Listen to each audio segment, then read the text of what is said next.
بسم اللہ الرحمن الرحیم۔ شروع کرتا ہوں اللہ تعالیٰ کے نام کے ساتھ جو بڑا مہربان نہایت رحم کرنے والا ہے۔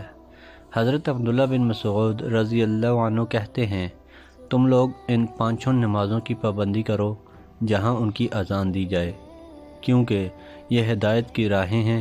اللہ تعالیٰ نے اپنے نبی کریم صلی اللہ علیہ وآلہ وسلم کے لیے ہدایت کے طریقے اور راستے مقرر کر دیے ہیں، اور ہم تو یہ سمجھتے تھے کہ نماز باجماعت سے وہی غیر حاضر رہتا تھا جو کھلا ہوا منافق ہوتا تھا، اور ہم یہ بھی دیکھتے تھے کہ آدمی دو شخصوں کے کندھوں پر ہاتھ رکھ کر چلایا جاتا، یہاں تک کہ اس آدمی کو صف میں لا کر کھڑا کر دیا جاتا تھا۔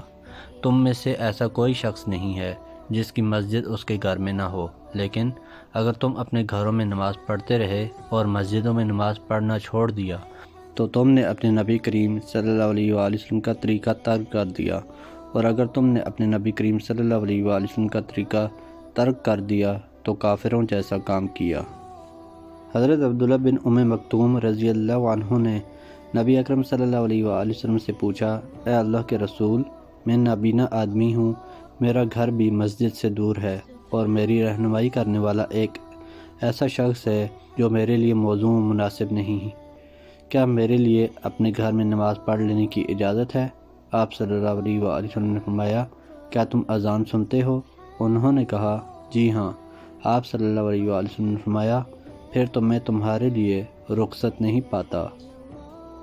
ابی بن کعب رضی اللہ عنہ کہتے ہیں کہ ایک دن رسول اللہ صلی اللہ علیہ وآلہ وسلم نے ہمیں فجر پڑھائی، پھر فرمایا، کیا فلاں حاضر ہے؟ لوگوں نے کہا، نہیں۔ آپ صلی اللہ علیہ وآلہ وسلم نے فرمایا، کیا فلاں حاضر ہے؟ لوگوں نے کہا، نہیں۔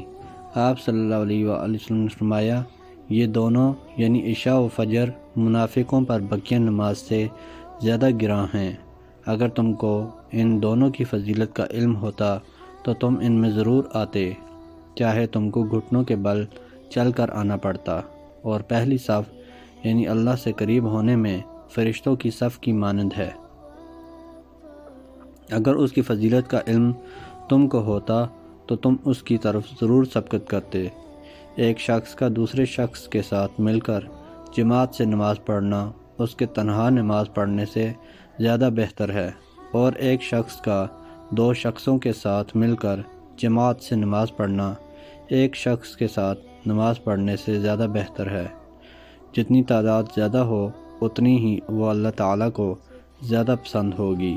حضرت عبداللہ بن عباس رضی اللہ عنہما کہتے ہیں کہ رسول اللہ صلی اللہ علیہ وآلہ وسلم نے فرمایا، جو شخص اذان کی آواز سنے اور اس پر عمل پیرا ہونے سے اسے کوئی عذر مانے نہ ہو، یعنی لوگوں نے عرض کیا، عذر کیا ہے؟ آپ نے فرمایا، خوف یا بیماری، تو اس کی نماز جو اس نے پڑھی قبول نہ ہوگی۔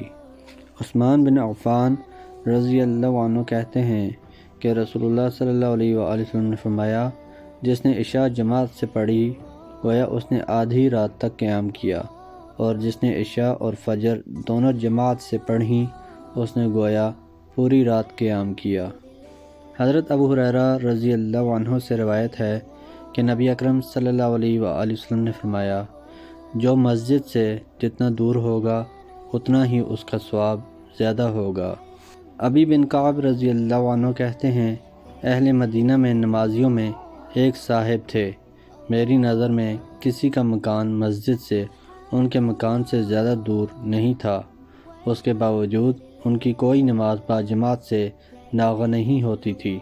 میں نے ان سے کہا، اگر آپ ایک گدھا خرید لیتے اور گرمی اور تاریکی میں اس پر سوار ہو کر مسجد آیا کرتے تو زیادہ اچھا ہوتا۔ تو انہوں نے کہا، میں نہیں چاہتا کہ میرا گھر مسجد کے بغل میں ہو۔ یہ بات رسول اللہ صلی اللہ علیہ وآلہ وسلم تک پہنچی تو آپ نے ان سے اس کے متعلق پوچھا۔ انہوں نے کہا، اللہ کے رسول، میری غرض یہ تھی کہ مجھے مسجد آنے کا اور پھر لوٹ کر اپنے گھر والوں کے پاس جانے کا ثواب ملے۔ آپ صلی اللہ علیہ وآلہ وسلم نے فرمایا، اللہ تعالیٰ نے تمہیں وہ سب عنایت فرما دیا، اور جو کچھ تم نے چاہا اللہ نے وہ سب تمہیں دے دیا۔ محترم دوستو، اللہ تعالیٰ سے دعا ہے اللہ تعالیٰ ہمیں ان حدیث پر عمل کرنے کی توفیق عطا فرمائیں، اللہ تعالیٰ ہمیں دونوں جہانوں میں کامیابیاں عطا فرمائیں، آمین یا رب العالمین۔ ویڈیو کو ثواب کی نیت سے زیادہ شیئر کریں۔ جزاکم اللہ خیرا کثیرا، والسلام علیکم ورحمۃ اللہ وبرکاتہ۔